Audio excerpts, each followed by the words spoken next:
Dzień dobry kochani, z tej strony Farmer 6812. Zapraszam na moją Toskanię. Mapka nazywa się Etruria. Witamy w Etrurii, czyli po naszemu w Toskanii. Słuchajcie, no czas myślę się położyć spać. Jeszcze byśmy tylko spróbowali, no rusz się, czy ja nie włączyłem? Tak właśnie, nie włączyłem maszynerii całej. Myślę, że już byśmy tylko wybrali się jeszcze na skraj naszego tutaj sadu, popatrzyli w to piękne, rozgwieżdżone niebo, światła w drugim gospodarstwie, które kiedyś kupimy, księżyc. Super to wygląda, wszystko elegancko. No. Tam coś jest na horyzoncie, nie wiem co to jest, nie pamiętam, nie kojarzę. Tak, my tutaj mamy lampę, stoimy we wjeździe, no fajnie, wszystko to pięknie wygląda, słuchajcie. Naprawdę. Mucha nie siada, u nas też światełka się pięknie świecą. Mucha nie siada, komar nie śwista. Jajeczka parę sztuk się zrobiło, ale jeszcze malutko. Śmigamy do następnego miesiąca, bo już śpiący jesteśmy. Wstajemy o 8. Zobaczymy, co to się wydarzy. Może o 9 lepiej, bo nie pamiętam, o której otwierają sklep. A sklep będzie za chwilkę kluczowy dla nas. Więc może od 9 ten sklep chyba był otwarty, więc jedziemy do 9. Zobaczmy, jak to żeśmy wypadli po pierwszym miesiącu. Słuchajcie, mamy w tej chwili około 11 godzin gry i ja dopiero pierwszy raz spałem. Z nowości mamy tutaj nowego moda, którego zainstalowałem, który tutaj będzie Yell Trackera. Pokazywał historię na przestrzeni lat, co z którym polem moim na przykład się wydarzyło, ile zarobiłem i tak dalej, i tak dalej. Dobrze. Co tutaj nadal? Więc patrzmy sobie na pojemność. Jak się nie mylę, 750 była pojemność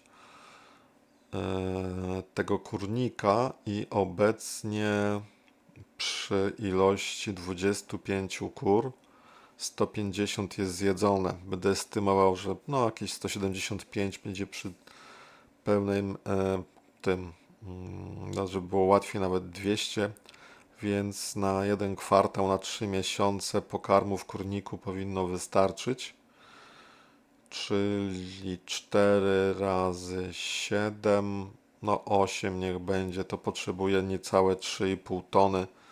Myślę, że nawet z zapasem, żeby te kury wykarmić pszenicy. To tak na przyszłość, takie z grubsze przeliczenia, zgrubne. Zbiór plonów, czy my będziemy jeszcze robili? Szpinak nie, sorgo. Sorgo tak. Natomiast ja się zastanawiam a propos sorgo. Sorgo moglibyśmy. Też odwożymy to tutaj do naszego młyna. I w ogóle to tak się zastanawiam, bo jeśli chodzi o sorgo, gdzie tu jest to sorgo jeszcze? Bo my z sorgo możemy robić mąkę. To mogę już wyłączyć, bo to niestety, żeśmy wszystko już przerobili na mąkę. Mamy 50 tysięcy litrów mąki, ale z sorgo możemy jeszcze robić mąkę, a ponieważ mamy trochę pieniążków, bo żeśmy wzięli chyba kolejny kredyt, jak mnie pamięć nie myli. A nie, żeśmy jeszcze nie wzięli, mamy 120. Więc myślę, że możemy wziąć kolejny kredyt. No właśnie, możemy do jakiejś kwoty. Jeszcze nie wiem do jakiej. No pożyczmy ile się da w takim razie.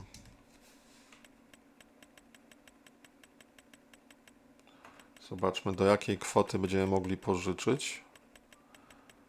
Przy obecnym stanie posiadania możemy mieć na minusie minus 755 tysięcy, a było minus 500, czyli jeszcze 250 tysięcy doszło, że możemy coś pożyczyć. Dobra, na razie tak zostawmy, bo ja jestem zainteresowany polem sorga, żeby go jeszcze zebrać, bo sorgo jeszcze możemy zbierać. Tak czy nie? Sorgo, tak, możemy. Ostatni miesiąc. Pytanie tylko na którym polu to sorgo jeszcze nadaje się do zbioru?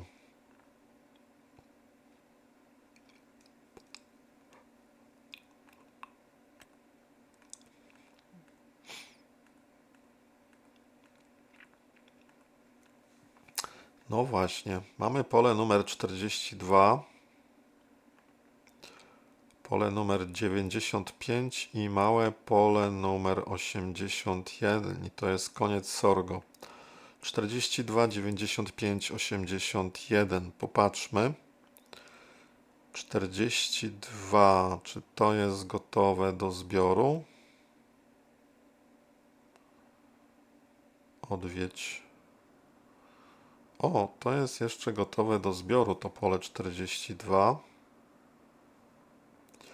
Ono ma 4 hektary. Wygląda tak, że jest lekko pod górkę i ono jest też pięknie położone i to jest pole niedaleko nas.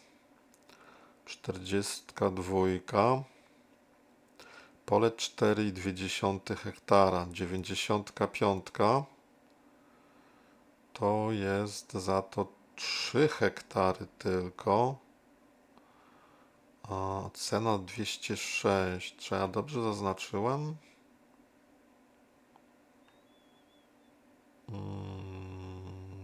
Które to było pole? 95. Sorgo, tak, zgadza się.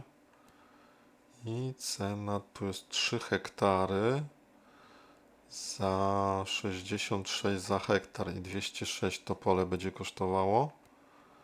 A to pole 281 i ciut taniej za hektar, ale pole jest dużo większe. I do czego my tu dochodzimy? Dochodzimy do olbrzymich pól, bo 59 jest duża.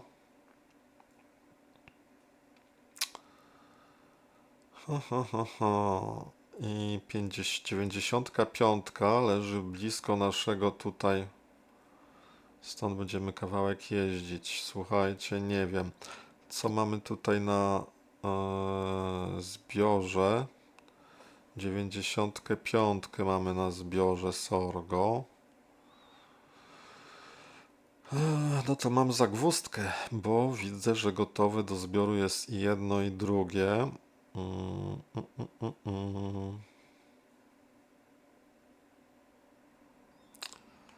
Jaka to różnica jeszcze raz była? 280 versus 206. To jest 80 tysięcy.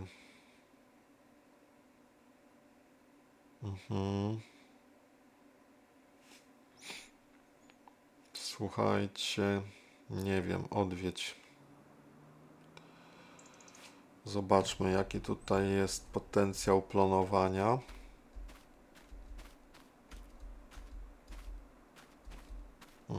W sumie to mi nic nie pokazuje. Nic takiego. Cena za hektar, powierzchnia terenu, powierzchnia pola 3 hektary. 3 hektary. No i nic nie wiadomo. Co dalej? Teren jest ładny.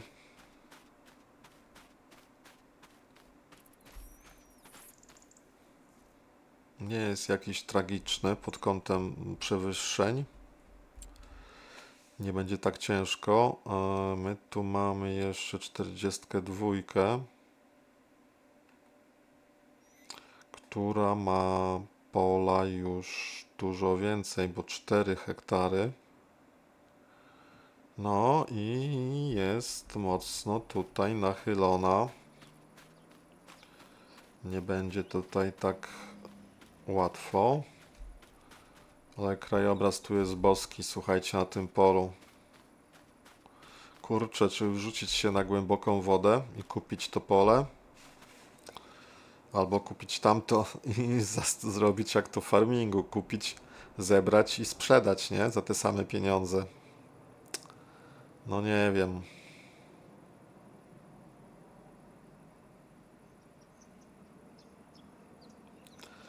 Nie wiem, naprawdę nie wiem, bo prawdę powiedziawszy bardziej byłem zdecydowany w momencie, kiedy miałbym jedno pole, to bym tutaj był bardziej jakby happy. O, a co to tutaj jest? A w momencie, kiedy są dwa pola, to już trochę gorzej. Wał uprawowy. I teraz co to jest? Jakieś... Aha. Konfiguracja koło. Ale czy ten wał... To czego on jest tak naprawdę? 20 na godzinę, 9 metrów, 100 kucy. Czy mi taki wał jest potrzebny do szczęścia? W wersji nowej kosztuje około 12 000. No nie wiem. Dobra, to na razie tego nie rozważajmy. Rozważajmy za to te pola. Czy kupić to na górce 4-hektarowe, ale aż kosztujące 280 000. To zostaje mi niecała stuwa wtedy.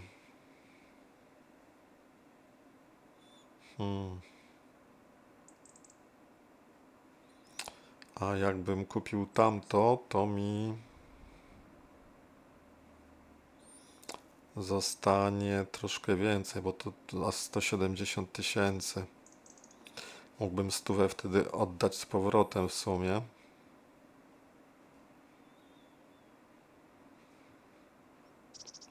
Kurczę, ale ten widok tutaj jest zniewalający. Ja myślę, że dla tego widoku kupimy te pole. Tak będzie. Jeszcze tylko zobaczmy, co rolnictwo precyzyjne mówi o tych polach. Jakie tutaj są gleby, czy ja coś będę w stanie wypatrzyć na tej 42. Potencjał planowania 96% i upylasty. 95, 90%. No właśnie. Ale też jest stąd dużo no i upylasty i ił. O, tu mamy jeszcze ił piaszczysty, ale to niedużo. Słuchajcie, no to znacie mnie, chyba pójdziemy po bandzie tak naprawdę i kupimy tą 42, tu gdzie stoimy.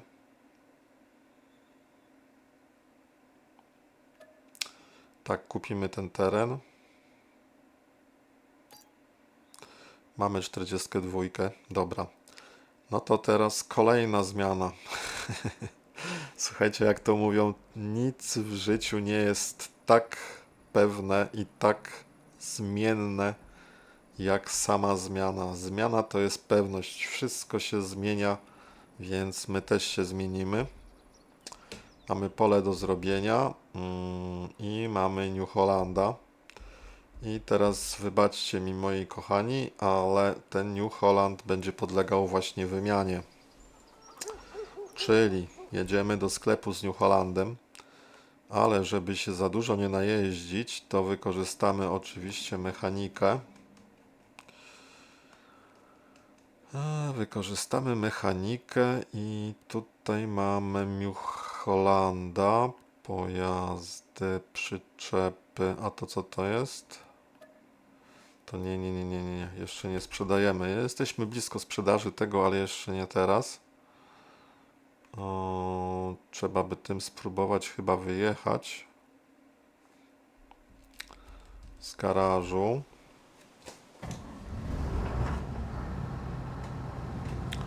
Z naszej wiatki.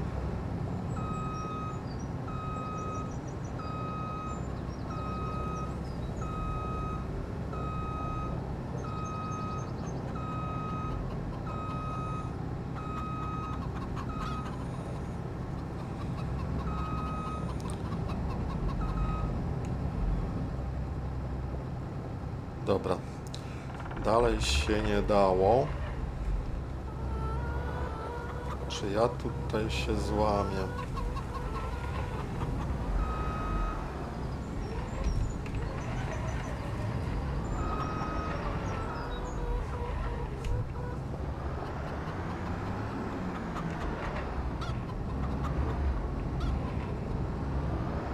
Okej. Jedźmy sobie gdzieś tutaj na to pole. Tak to ja się nie przecisnę.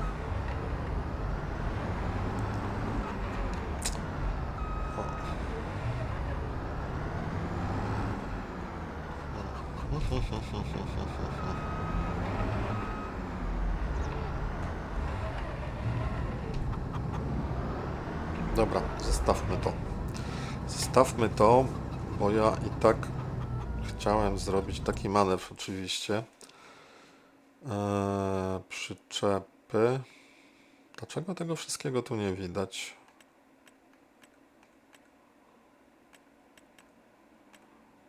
Pojazdy.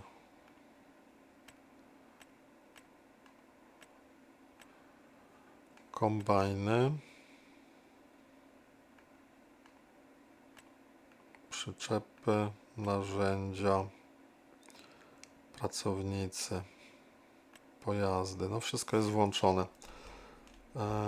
Paparapa. Dlaczego tego kombajnu nie widać? To ja tego nie rozumiem.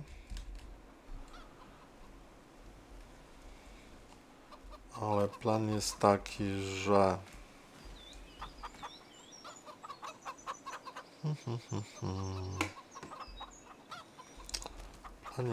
że my będziemy oczywiście jechali z tym do sprzedaży, tym kombajnem, więc zrobimy tak, zresetuj.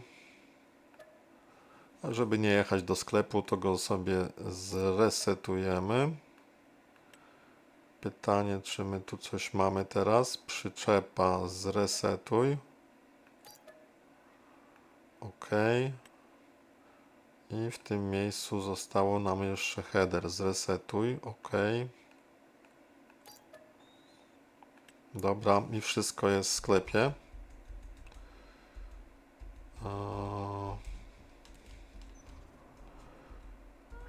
Gdzie ten kombajn? No przefrunąłem.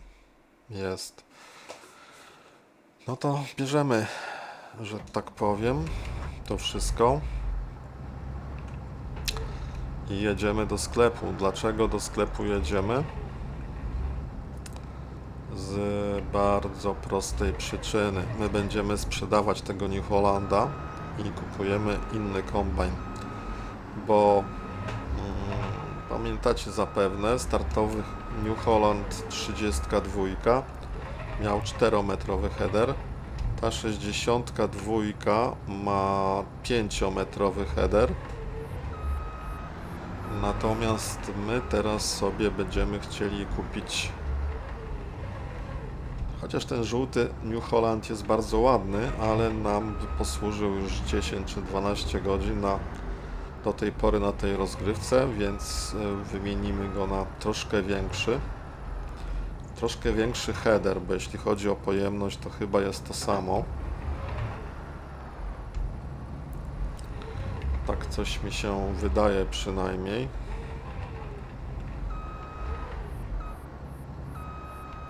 Wózek podczepimy również. No i próbujemy.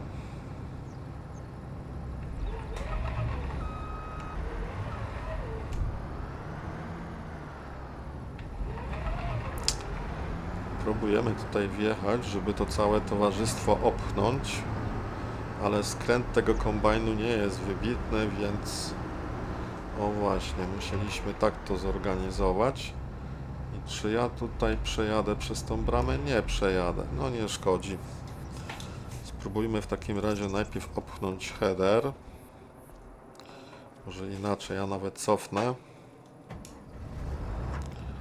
żeby ten header tutaj zostawić. Dobra, kombajn też za chwilę, ale najpierw header sprzedamy.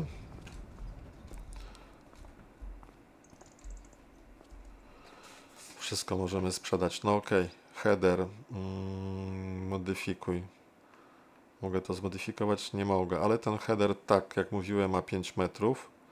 Zrobimy sprzedaj za 27, tak. Teraz sprzedamy wózek. Sprzedaj 1300, tak. No i został nam sam kombajn za 51. Sprzedaj, tak. A słuchajcie, co bierzemy nowego? Nowego weźmiemy, bo oczywiście kupimy sobie kombajn i będzie to kolejny kombajn z modów, taki Massey Ferguson 5650. Tak, do tej pory mieliśmy tego i teraz tego. Tego byśmy od razu kupili, gdyby nie to, że on nie ma wózka i ja nim nigdzie nie przejadę. 5650 to jest model, wydaje mi się, porównywalny z tym. Mamy tutaj 8000 litrów, 25 na godzinę. I przede wszystkim jaki tutaj jest headerek? 6-metrowy headerek. I niestety tylko cena jest dużo wyższa, bo ten Massey jest w połowie ceny, chociaż on tu nie ma jakiegoś... I ten headerek ma prawie 6 metrów, czyli jest... No jest już takich rozmiarów troszkę większych i tego moda sobie potestujemy. Weźmiemy go z napędem 4x4 i z jakąś kurczę fajniejszą tą, powiem otwarcie. Z tyłu coś. Aha, no niech zostanie Massey Ferguson, ale weźmiemy go z jakąś kabiną. Konfiguracja pierwsza, no nie. Konfiguracja druga jaka była? Nie wiem, coś mi przeskakuje. Pierwsza. Czekajcie, spróbujmy strzałkami. To jest dwójka. Czym dwójka od trójki się różni? Tym tutaj. To jest nawet ładniejsze zabudowane. No i standard. Jedynka, dwójka. To bierzemy dwójkę. To co tutaj jest. Single rotor. Co to tutaj jest? Aha. Podwójny rotor.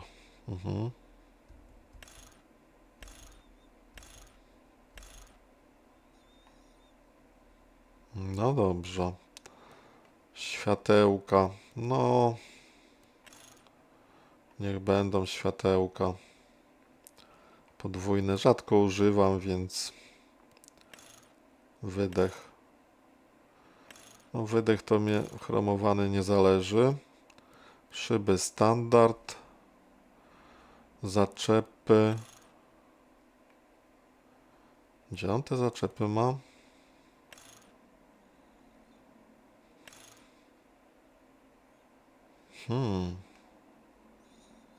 Ciekawe, co wtedy mogę tutaj zamontować. No dobra, ale niech będzie standard. Teraz tutaj mamy Spridera.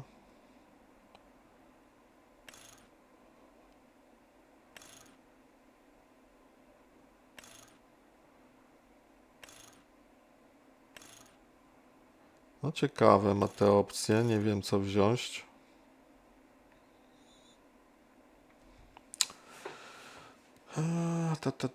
Ta.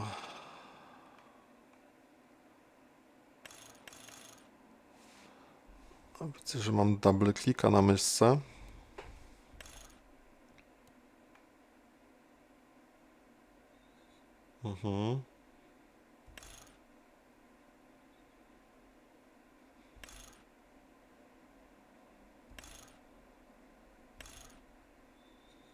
Dobra, weźmy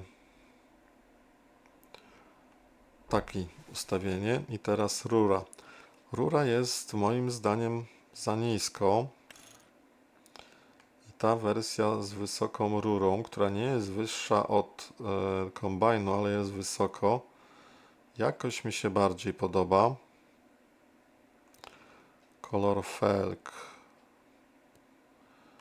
Białe. O, czarne jak będą wyglądały? Weźmy czarne. Dobra, no to mamy nowy kombajn. Weźmiemy go w leasingu. W leasingu na roczek. OK. No i do tego kombajnu oczywiście dobierzemy sobie headerek. Nie mamy tutaj dużego wyboru. Weźmy sobie na 6 miesięcy. Czy headerek? Wózek, nie headerek. A tu mamy 6-metrowy headerek na tą chwilkę. Do wszystkiego. Konfiguracja pierwsza. Zobaczmy. Konfiguracja druga. Pierwsza. Druga. Aha. Pierwsza, druga. Szczerze nie wiem, czym to się różni i do czego służy.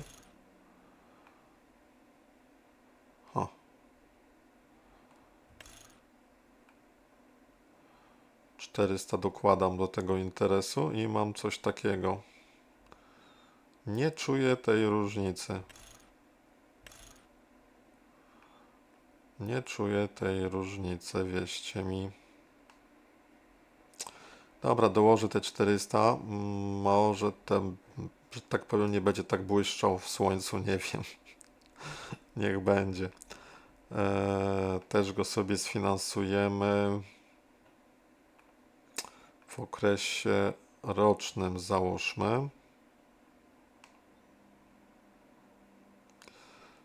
Czy też 6-miesięczny? Może 6 miesięcy weźmy. OK. Dobra, to mamy nowy sprzęt i zobaczmy, jak ten sprzęt będzie nam się sprawował na naszych nowych polach. Jeszcze raz rzut oka na kontrakty. Tu mamy ziemniaki, to nie. Sorgo na 95 tym razem się zrobiło. No i to sorgo być może, że zrobimy.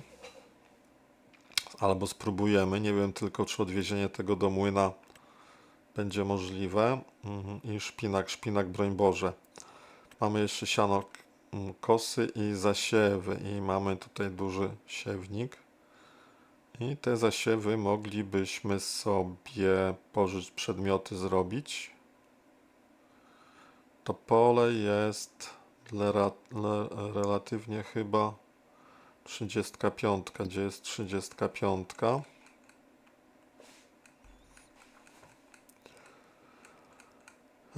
Relatywnie blisko, bo jest tutaj, nie? I moglibyśmy sobie na tym polu coś zasiać. I co tam było do zasiania? Rzepak.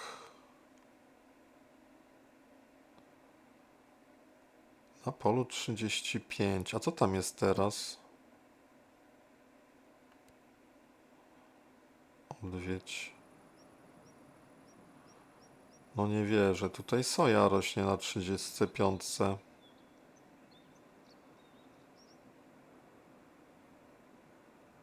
To jakim sposobem ja mam tutaj coś zasiać?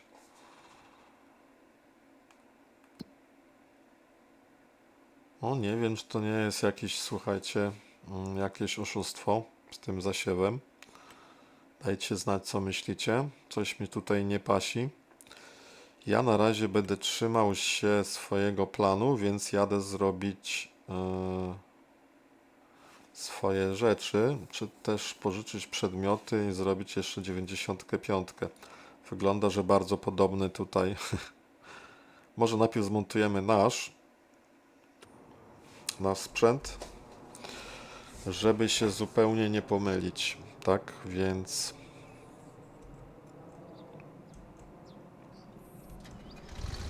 zobaczmy. No, fajnie brzmi. Zobaczmy, jak tym się będzie jeździło. Jak tam środek? Dosyć spartański. No ale w sumie czego można się spodziewać od kombajnu? Że co tutaj będzie? No nie wiem, naprawdę nie wiem.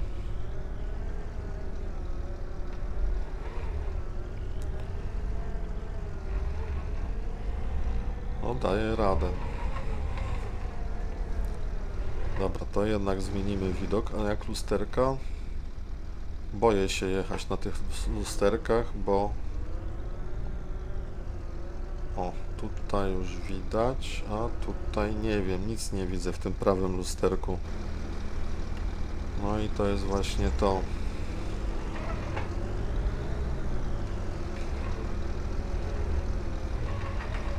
Jak to skręca? Lepiej? No lepiej nie gadać. Myślałem, że będzie to trochę lepiej skrętne niż ten New Holland. Ale to tak widzę nie do końca.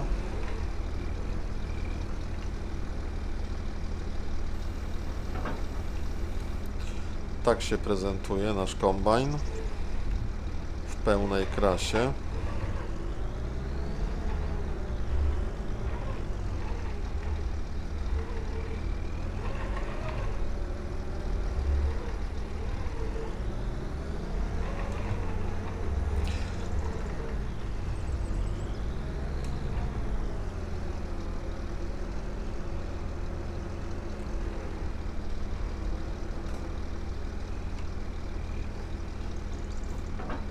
Pięknie leży.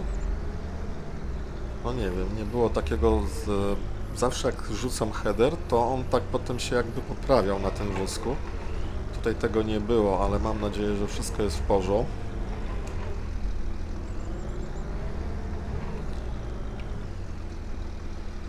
Dobra.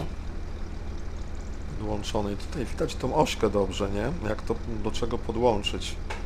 No całkiem sympatyczny kombajn. My nim wyjedziemy.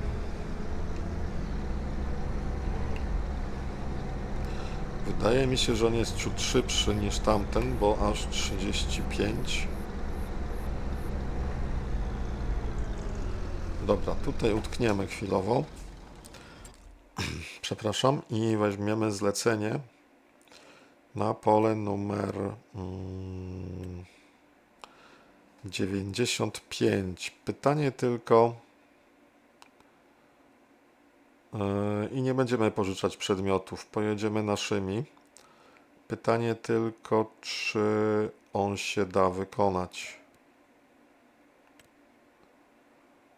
Ok. Może nawet zaczniemy od tego kontraktu. Jedźmy na to pole 95. Teraz jaki jest dojazd do tego pola? Bo pamiętacie, do tego pola dojazd jest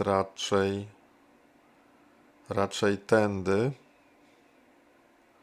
Więc zakładam, że albo tędy. Ale tutaj jest... Jak to było? Tutaj jest ten zjazd, tak? Nie, to nie tu. Tu jest normalny zjazd. Spróbuj... Aha, tutaj było ciężko przejechać przez jakąś bramę. Można tu na prosto jechać. Tutaj nie można skręcić, tu jest ruch dookoła, z tego co pamiętam.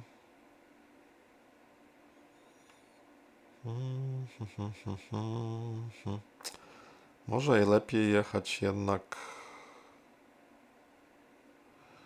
Aha, bo tutaj potem nie można się w nic wbić, bo to jest pod spodem droga i tu jest ten zjazd.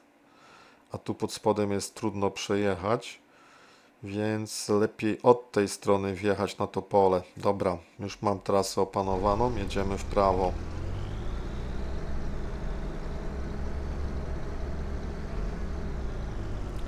Jak ten header wykręca? No dobrze, skręca razem z nami. Ja tylko tutaj oczywiście tak niespecjalnie elegancko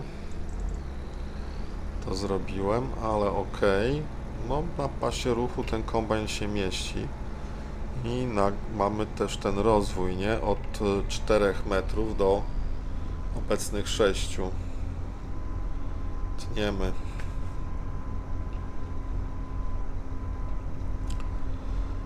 Teraz w zasadzie powinienem zrobić cięcie, żeby Wam pokazać, jak to będzie wyglądało już sam przejazd na to pole.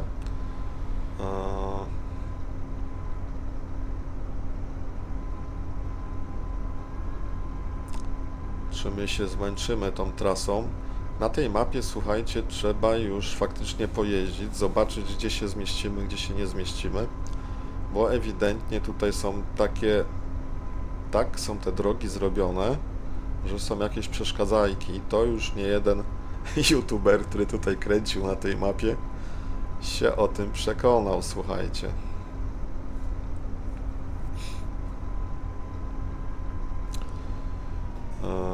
Teraz, czy my tutaj już skręcamy? Czy to tutaj już jest? Nie, tutaj dojedziemy do miasta, my jedziemy jeszcze dalej, bo nasz młyn jest na tamtym wzgórzu. Nasza droga do tego młyna skręca dopiero za tym wzniesieniem, tak naprawdę.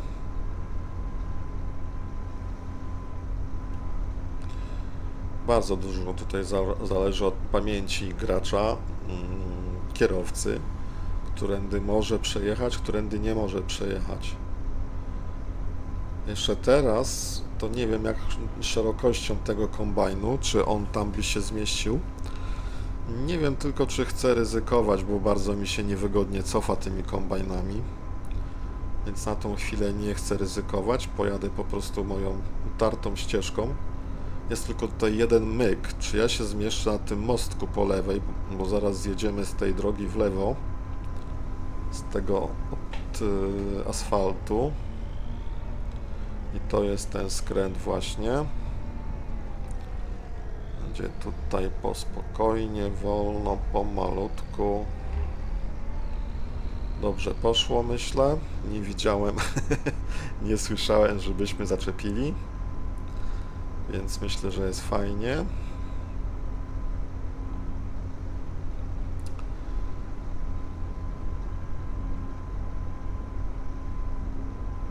No i...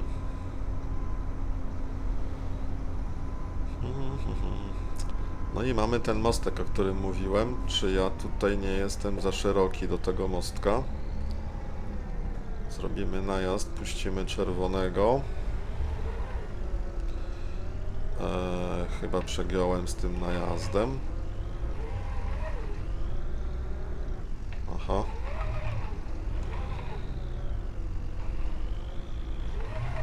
Na maksa teraz.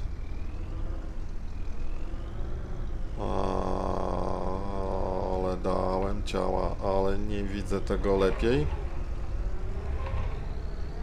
Dobra, uciągnąłem.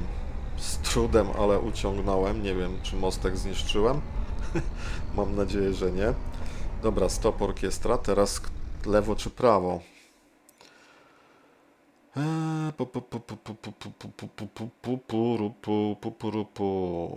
Prawo chyba nie, bo dojedziemy do tej drogi i tu będzie znowu kłopot jakowyś, że znowu tu wylądujemy, więc jednak lewo. Lewo i za lasem w prawo. No i tu się zaczynają na tych polnych drogach. Tutaj nawet jest ładna kostka zrobiona. Widać, że to stara droga rzymska. Ubita. No i w co ja tutaj się wrypałem? W coś się wrypałem, ale jadę dalej. Pytanie, czy ja mam tu jeszcze header, czy on mi już zleciał? Header zleciał oczywiście. No, patrzcie, jakbym normalnie zgadł. To czyli co? Dobrze nie zaskoczył z tego wniosek ten header, skoro był uprzejmy spaść.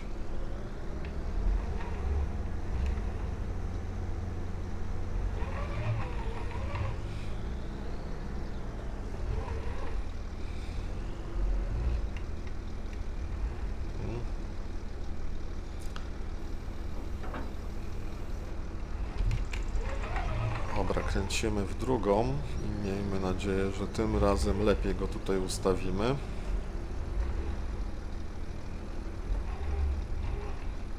No, może tak? Słuchajcie, nie wiem dlaczego on jakby się nie układał tak jak należy na tym wózku. Nie wiem o co chodzi. Takie odnoszę wrażenie. Czekajcie, pojadę z takim widokiem z zewnątrz.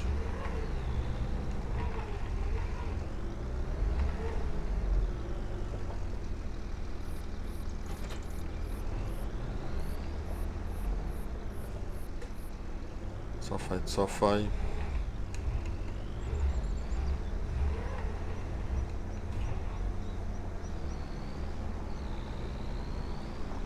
No generalnie jest na tym wózku, ale on nie ma takiego jakby...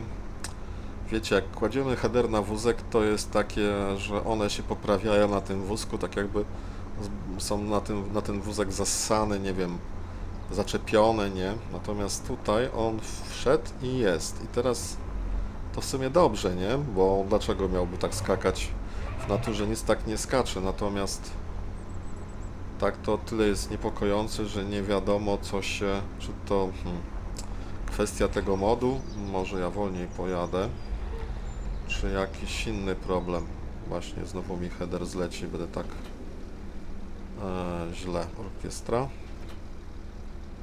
Będę tak kombinował, pojedziemy z takim widokiem, to mnie to jakoś łatwiej jechać z takim widokiem.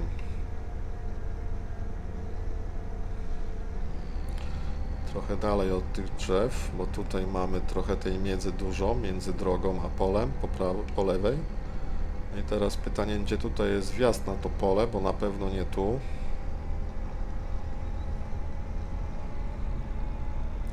Chociaż tam jest trochę miejsca, żeby wózek zostawić, nie? Ale ja myślę, że najlepszym sposobem będzie zostawienie tego wózka gdzieś tutaj, bo nie jest taki długi.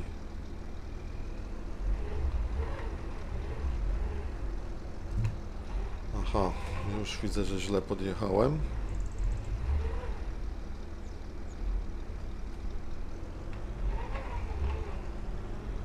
Zbyt blisko. O, właśnie.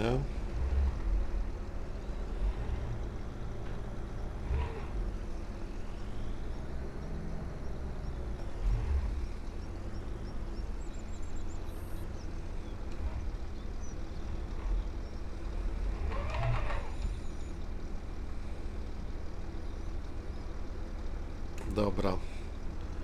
Taki był plan.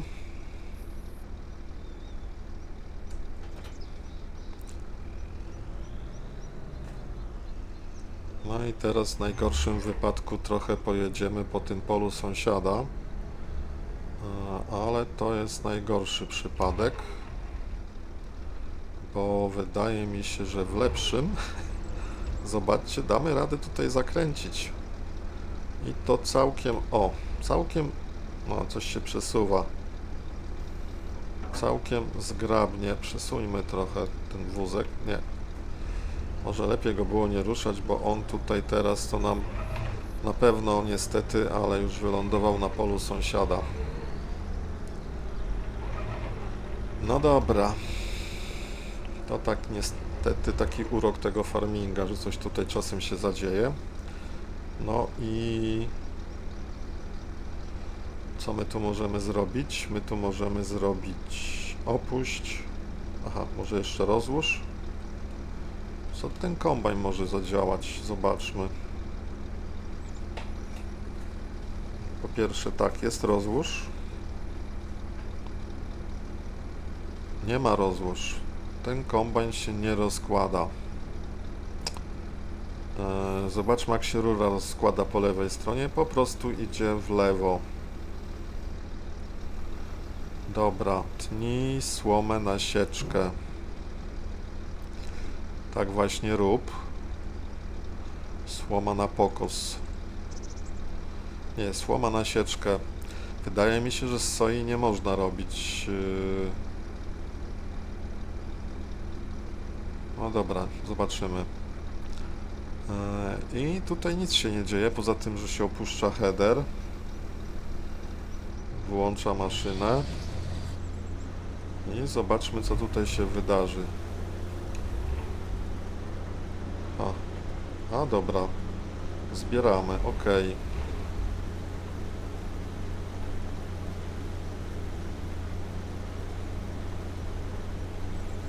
Jeszcze zerknijmy, czy to coś zmieni.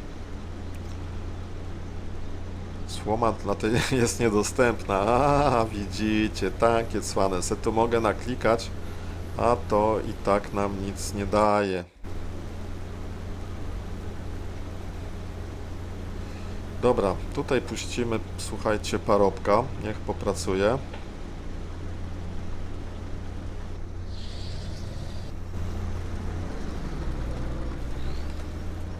No, bardzo sympatyczna maszynka. Zobaczymy, jak będzie się sprawować. Na razie mi się nawet podoba ten Maseik. A my wrócimy do swoich spraw. Czyli my musimy przytargać tutaj traktor z tymi przyczepami. Na szczęście są już zamontowane obydwie. Pytanie, czy nie moglibyśmy tam pognać z tym, o, Fiatem. Nie wiem tylko, jaki on ma... jaki on ma Fiat Ducato? Nie, to tak jakoś dziwnie wygląda. Jaki on ma, chciałem zapytać... Pojemność, no ale nie. Lepiej chyba przyczepy wziąć ze sobą. Bo ten ma już 1/3, no to trzeba się chyba śpieszyć.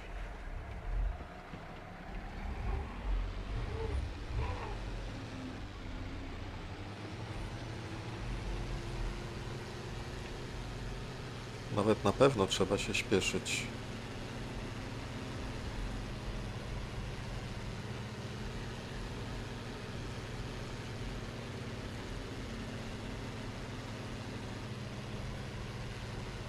No i kolejna jazda. Słuchajcie, widzimy się za moment. Dobra, dojechaliśmy. Zobaczmy, co robi nasz kombajn. Bo wygląda, że nie wiem dlaczego utknął. Słuchajcie, na 100%. On już tutaj ma full. No, jestem w szoku. To jedziemy do niego.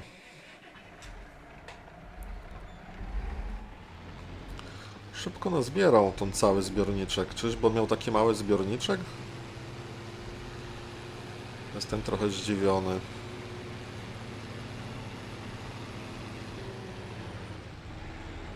Tu jest wjazd na pole.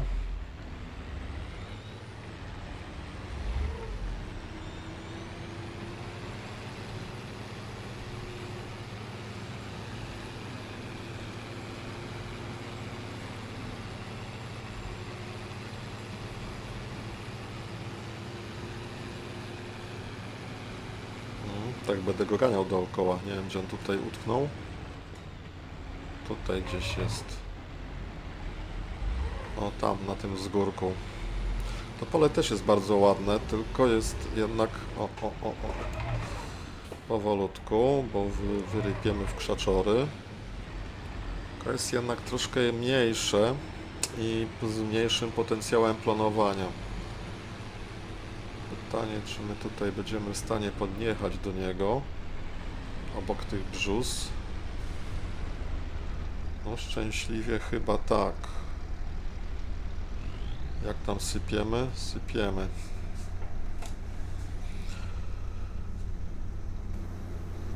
A, fajny ten Fiatcik jest też, bardzo ładny. Zobaczcie. Piękny. Ten Massey też jest piękny.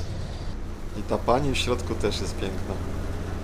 Serdecznie pozdrawiam wszystkie kobiety, które grają farminga, oglądają farminga. Kobiety, kobiety, panie, dziewczyny. Nasze najpiękniejsze płcie. Fajnie. Dobra, ale my musimy się, słuchajcie, zająć teraz następnym tematem. Ten następny temat to jest... No więc musimy zrobić porządek z tymi naszymi polami. I zaczniemy takim trochę, kurczę, nieprzygotowanym do tego ciągnikiem, bo ten ciągnik ja przygotowywałem raczej pod nawozy i tak dalej.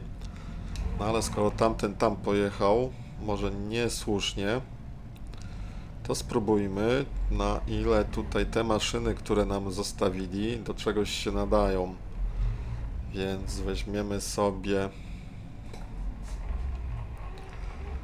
takie coś i spróbujmy tutaj posprzątać po tej pszenicy. Tak, kultywatorek. No, spróbujmy. Wyjechaliśmy. Teraz już tak. Spróbujmy najpierw z tym polem, tak? Więc pierwsze primo, ja poproszę, żeby mi tutaj zostały wygenerowane ścieżynki. On ma 3 metry, to się zgadza. Ok.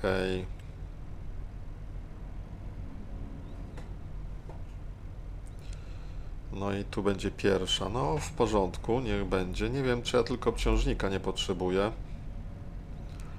Może nie potrzebuję tak do końca.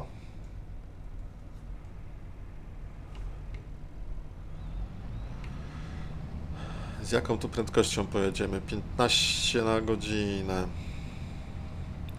Tamten kolo ma 13%. Zobaczymy, czy coś mu się będzie powiększać, pomniejszać. Dużo pracy tu trzeba wykonać. 13%. Może gdzieś utknął. Nie, ma 14, dobra. Jest 14. Kto da więcej?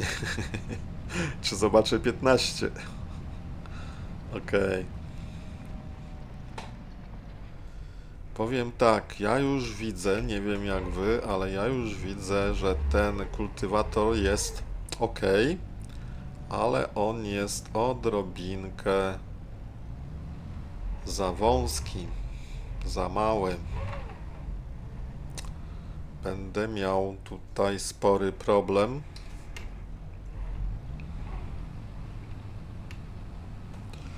No i pod górkę to tylko, no nie, rozpędzam się. Tamten ma 15%, dobrze. Rozpędzam się do 11 pod górkę. No nie ma takiej dużej tragedii.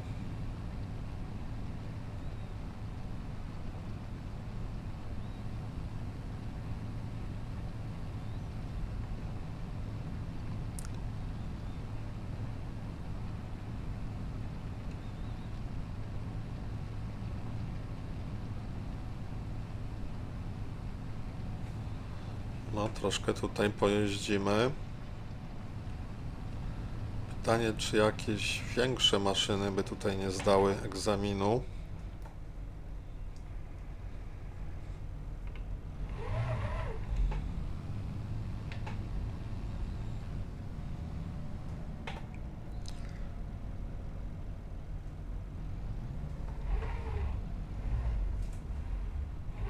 Okej.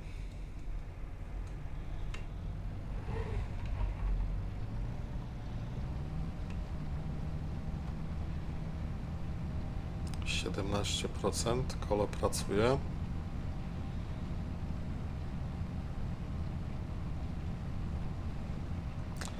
No i ten kultywator działa fajnie, nie mogę powiedzieć. Jest całkiem w porządku. Jedzie 15 na godzinę. Tylko że jest wąski. A ja tych pól już mam bardzo dużo, jak żeście zauważyli.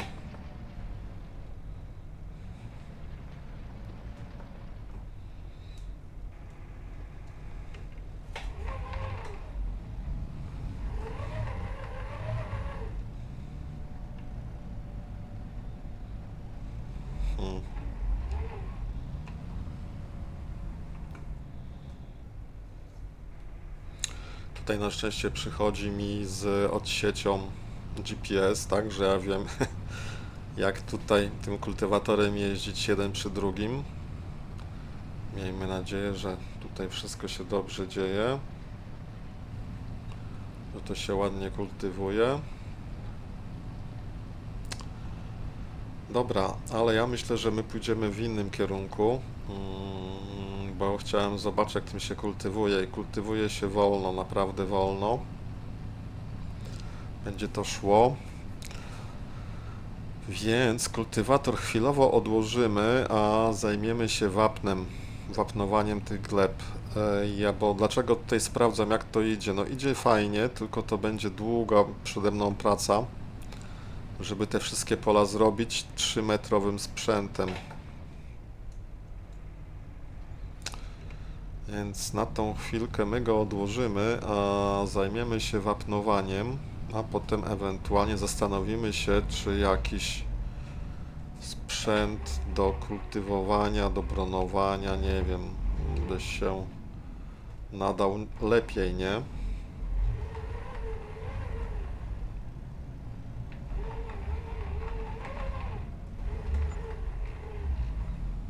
Pensję pracownika. No jeszcze nie skończył, a już pensję odebrał skubany.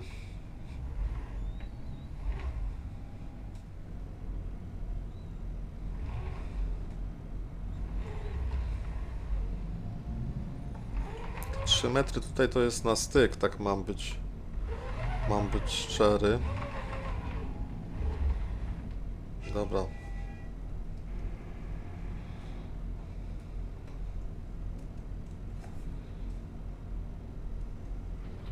Czekajcie sekundkę. Ok, przepraszam, jestem z powrotem. Dobra, zrobimy jeszcze sprawdzenie. O właśnie, co tutaj się wydarzyło. Teraz rozejrzyjmy się, gdzie my tutaj znowu mamy kombajn. Z której strony? On jest za nami. Dobra, czy mi się tu uda zawrotkę wykonać?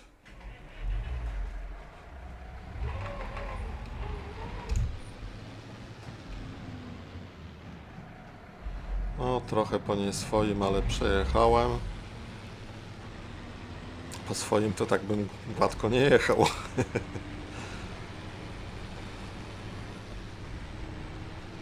No, dosyć tutaj on zgrabnie zbiera ten kombajn, nie mogę powiedzieć, dosyć szybko.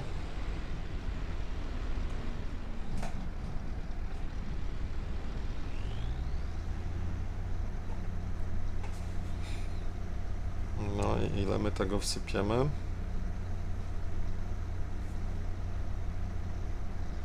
Mamy 8000, następna przyczepa.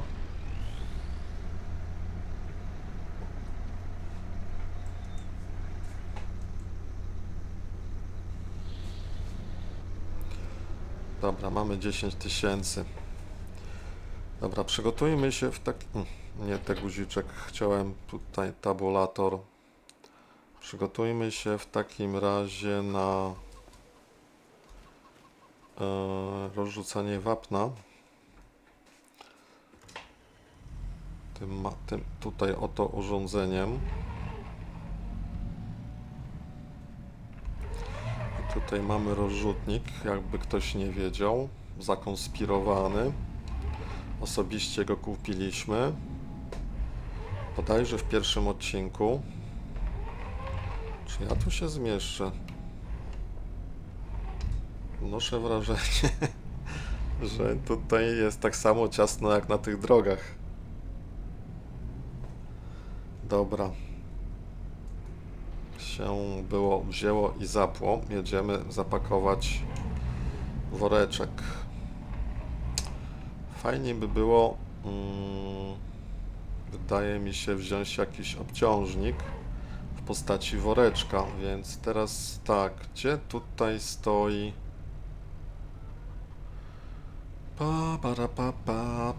O, tam stoi Big Bag jakowyś. Pytanie, z czym on tam stoi, ten Big Bag.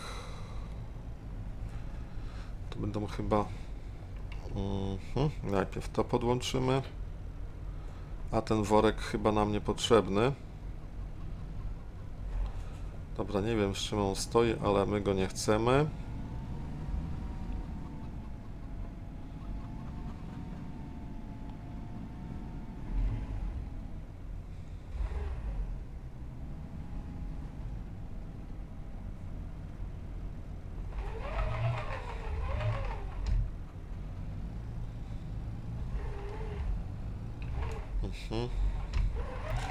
Wydaje się, że troszkę przesadziłem. To teraz w którą stronę? Co tu się zaklinowało?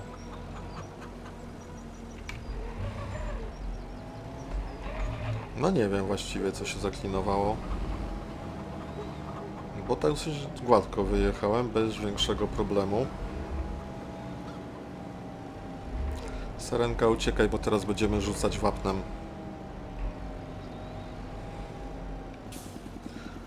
Dobra. Przełączmy.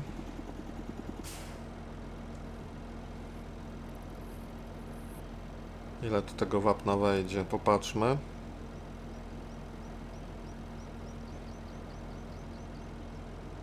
Jeden worek.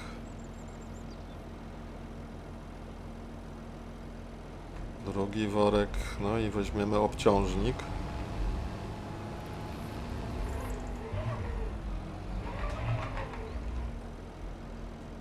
Hop. Mamy obciążnik.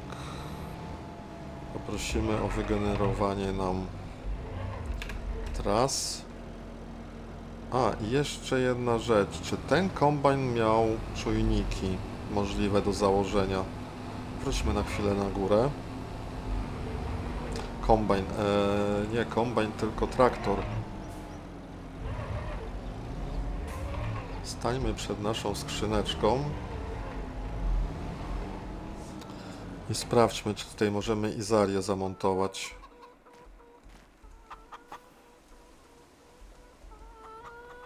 Tak to działa?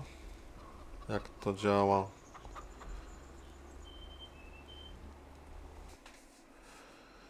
Oj, znowu misklik.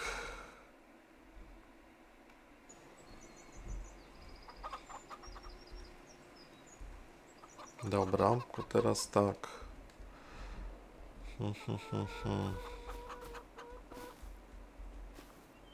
Może tą skrzynkę trzeba obrócić jednak.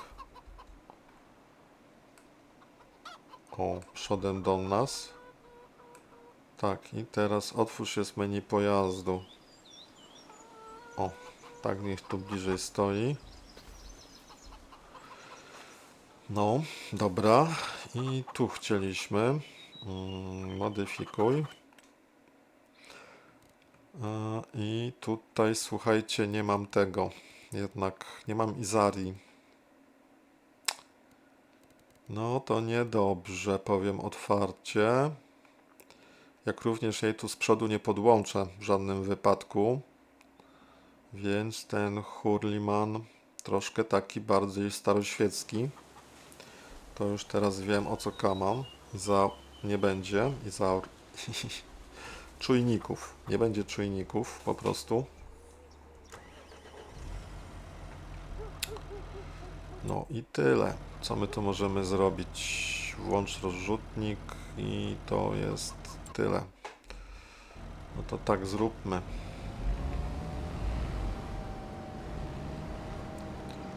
Poprosimy tylko o wygenerowanie ścieżek.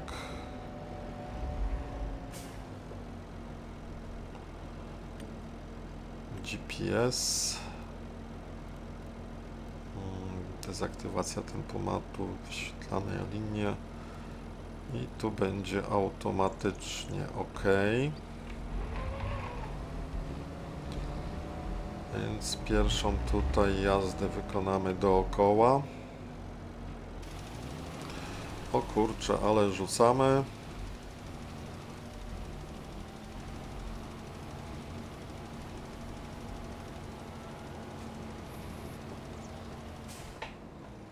Dobra.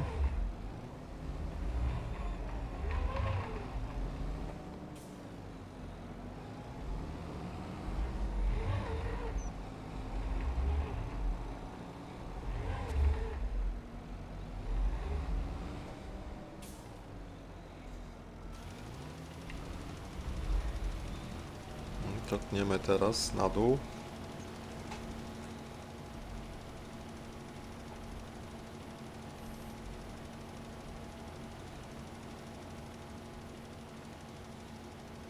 No i dzięki tym liniom powinniśmy mieć tutaj elegancko wszystko zwapnowane.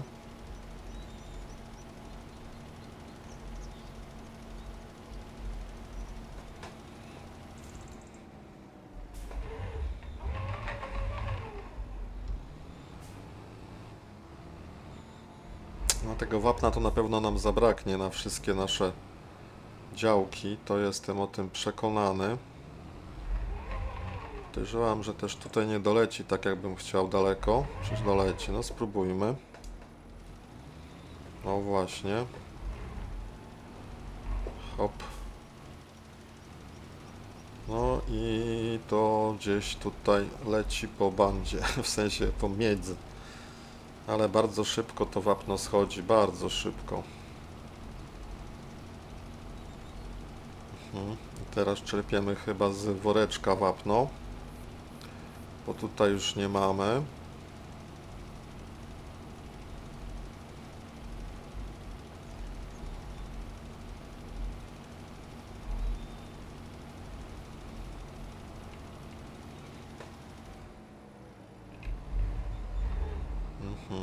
Dobra. To zostaje nam jeszcze linia środkowa.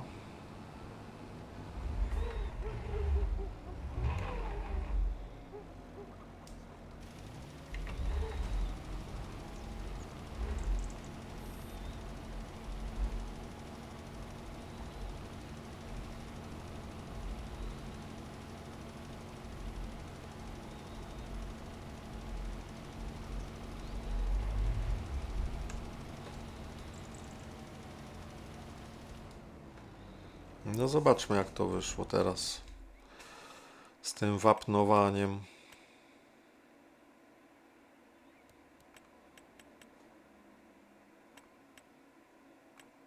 pH. No właśnie. To jest to, że my nie mamy czujników tej Izarii. Takie to, o, właśnie jak jest. Tak myślę.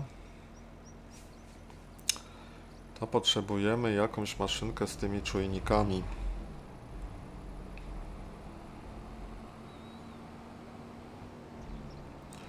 W każdym bądź razie jest zwapnowane. Nie ma takiej tragedii dużej, bo coś tutaj jest zrobione, ale bez tych czujników no nie jest to fajne.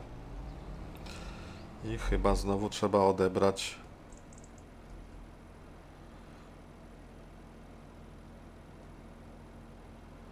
urobek na tym sorgo.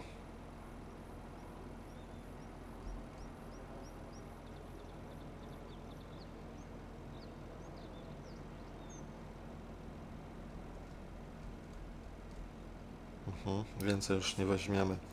Dobra, jedziemy zobaczyć, co z tym sorgo się dzieje. Aha, żeśmy utknęli, tak? Bo tak stoimy troszkę lewo.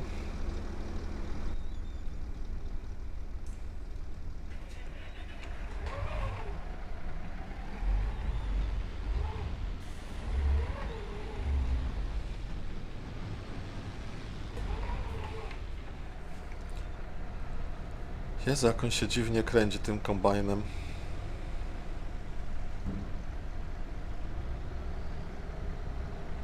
Nie może być, jeszcze raz nas uderzy. Nie wierzę po prostu. No nie wierzę. Dobra, wystaw tą rurkę.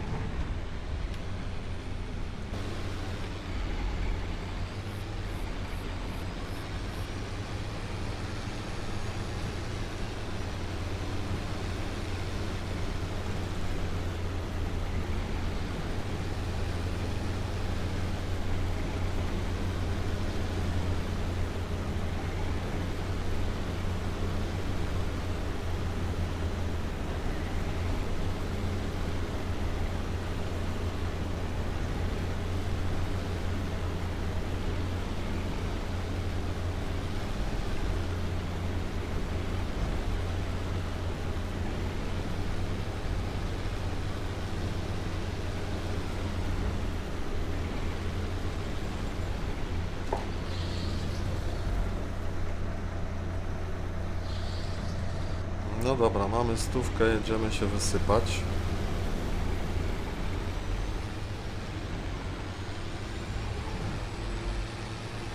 Nie wiem, ile ten kombajn jeszcze pokosi, może niezbyt długo.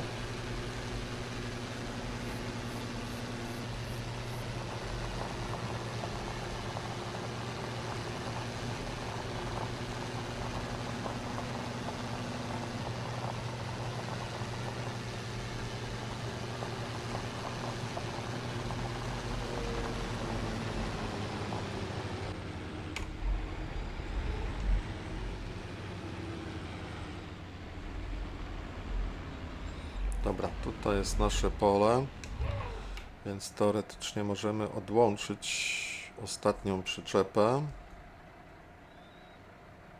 Chociaż możemy jeszcze ją podtargać trochę dalej.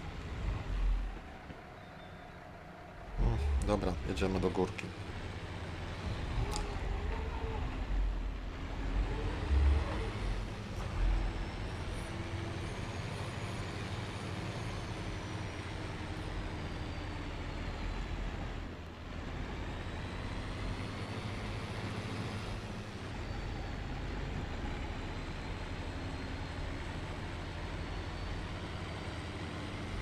Tej łąki coraz więcej, widzę, stoi i czeka.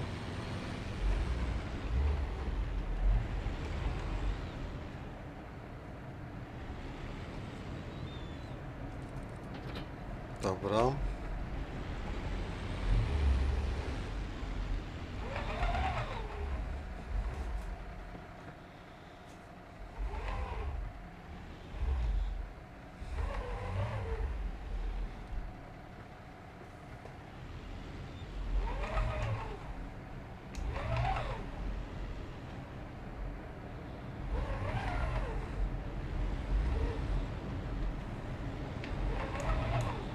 No, jakoś się udało, lepiej lub gorzej.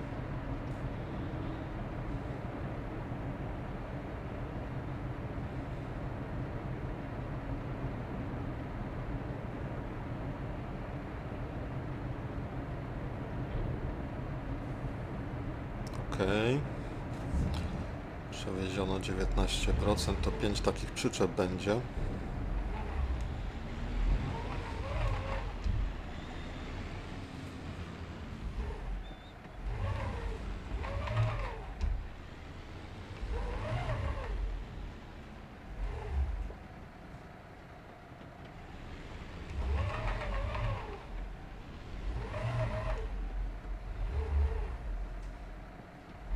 Dobra, w zasadzie tu jest koniec.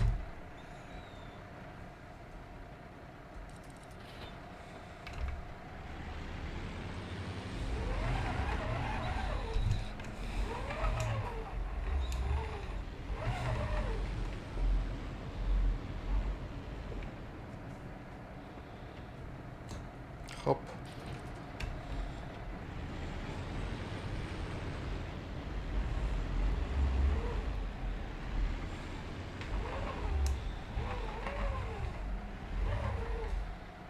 Hop.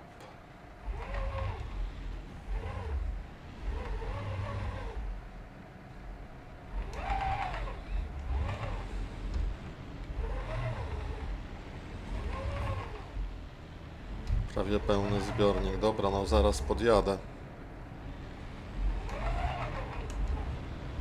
Albo i nie. Tutaj już tak elegancko nie poszło.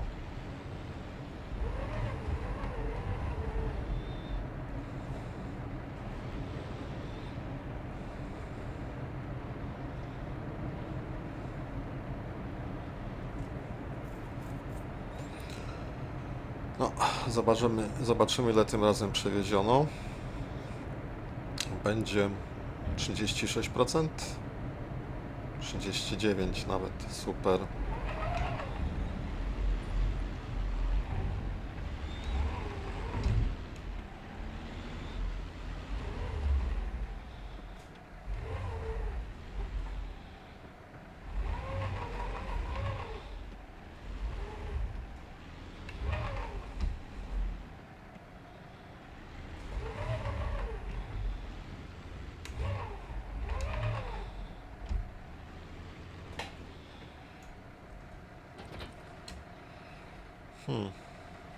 No dobra, w tą stronę mogę jechać.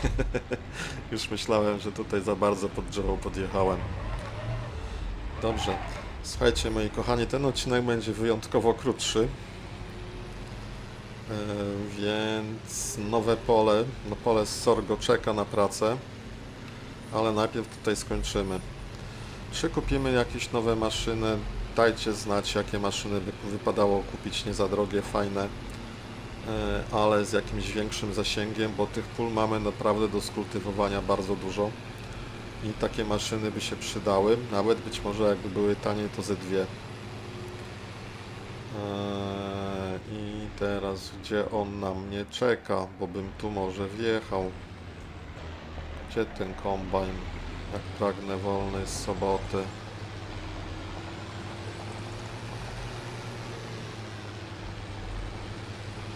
No nie wiem gdzie on jest. Tam widzę. Jedźmy ten pod górkę.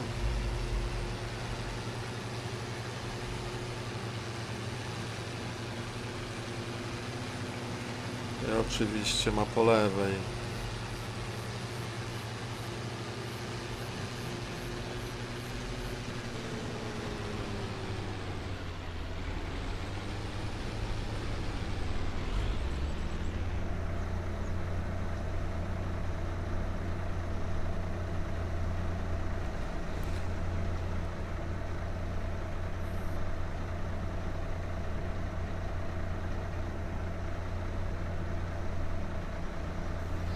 Dobra, 5000 litrów mamy. On tutaj zaraz do mnie dojedzie. A, moja przyczepka.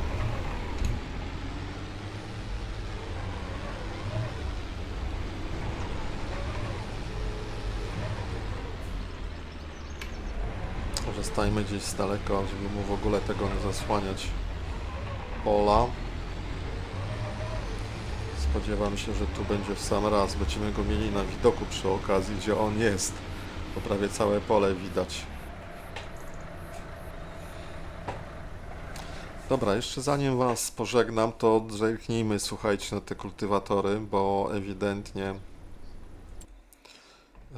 ewidentnie jest to moja pięta achillesowa obecnie.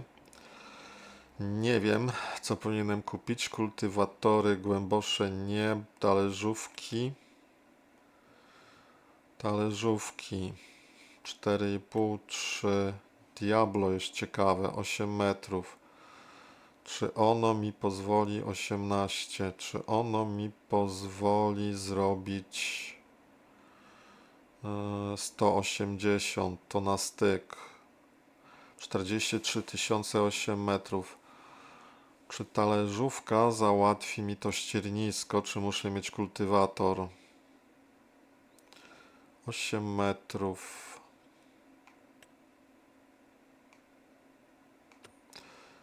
8 metrów 43. Zobaczmy w takim układzie kultywatory. Czy ktoś wie, jak to będzie wyglądało? No tutaj czym większy widzę kultywator 6-metrowy, to już 220 kucy, to trochę słabo dla mnie. Ten jest ciekawy, 7,5 metra kun, 190, no to może mógłbym coś zadziałać, może nie. 4-metrowy z modów to na pewno byśmy nie chcieli, bo jest za słaby. 9 metrów 260 to na pewno nie. 440 ten Horsz? Boże, co za masakra. No ten kun jest jeszcze ciekawy. 7,5 metra, jako 190 kucy, na tyle nie mam w żadnej maszynie obecnie.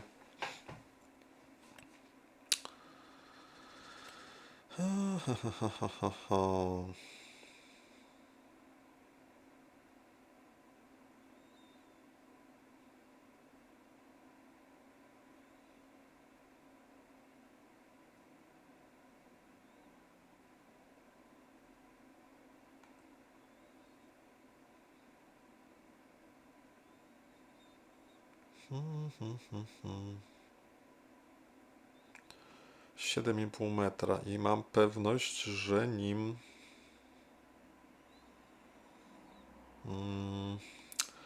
myślę, że zrobimy tak, że zrobimy pewną taką niepodziankę i myślę, że my sobie wypożyczymy tą talerzówkę Diablo. Mówiłem chyba Diablo, jednostka wysiewająca. I ona jest fajna, bo ona od razu może nam wysiać, tak? Zobaczcie. Rzodkiew oleistą. I to Dalbo, to ja to chcę. Tak myślę.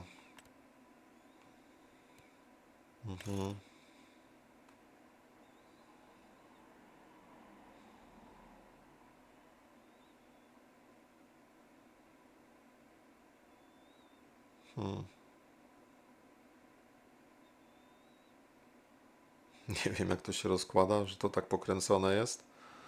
No ale... A jak to w ogóle wysiewa? Do każdego tutaj, co to jest doprowadzone, tak? Aha, są tutaj takie te jakby... Wziąłbym to Dalbo. Nie wiem, ile kosztuje wypożyczenie. 2400. Może bym wypożyczył i zobaczył, jak ono będzie się sprawowało. Ale to w takim układzie, jak skończymy te nasze prace wszystkie.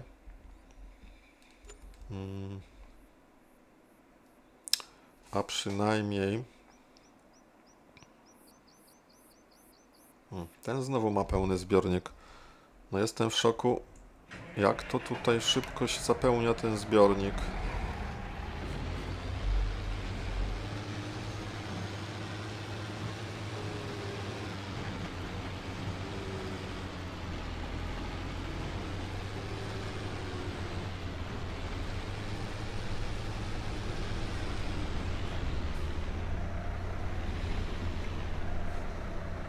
Słuchajcie, ten leasing w tym farmingu to jest kompletny game changer i to, że te maszyny można za jakiś procent wartości mieć kupione, to jest plus kredyt, który tutaj można wziąć w zależności od aktywów, czyli ilości pól pasywów, może nie wiem.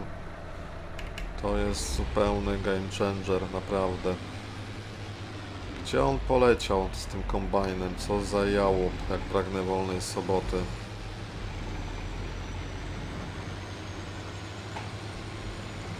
Ale szybszy jest ode mnie.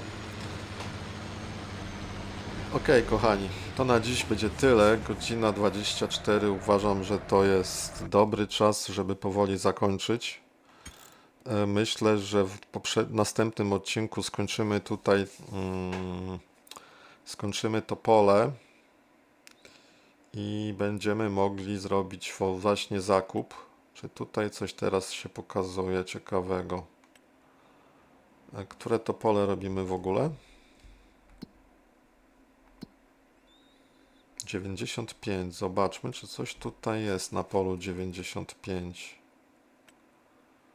Aha, jeszcze nic nie ma. A jednak jest. Rok pierwszy. 25 tysięcy litrów.